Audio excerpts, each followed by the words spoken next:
Speculation is already swirling about who will run for Senate next year to replace Bingaman.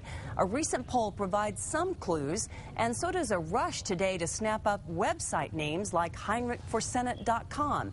News 13's Jim Winchester takes up our team coverage.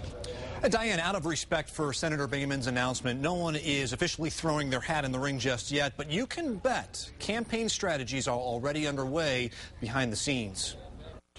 A poll released just a week and a half ago showed Bingaman would have trounced Heather Wilson, Steve Pearce, or Gary Johnson in a Senate race. The same public policy poll asked New Mexico voters what if Bingaman retired, and that's where it gets more interesting.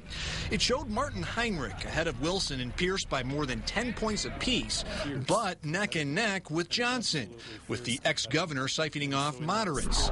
And if Democrat Ben Ray Lujan were to get the nod, the potential races tighten up. Regardless of who runs, Republicans eye this as a winnable race in the wake of November's Republican tidal wave. We think we're going to continue that momentum because we think the message will be right. Heinrich and Lujan aren't the only names out there for the Dems. Democrats have a very deep bench when it comes to fielding candidates for this position. A recent poll showed 48% of New Mexicans would consider Bill Richardson if he ran for office again.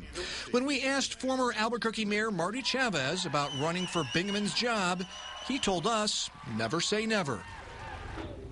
News 13 attempted to contact each of these potential candidates to see if they are considering a run. The ones we reached declined comment. Richardson and Wilson didn't get back to us. Diane, back to you. Okay, Jim. Well, News 13 did a search of available domain names and found a lot of variations of Heinrich, Lujan, and Wilson for Senate were bought today, some of them by third parties with no obvious connection to the potential candidates, though Heinrich's camp did buy HeinrichForSenate.com today. Recent polls have Bingaman's approval rating at 56%. Now, that may not seem sky high, but during these tough times for politicians, it is one of the best in the U.S. Senate. And for more in-depth coverage on Senator Bingaman's retirement announcement and his career,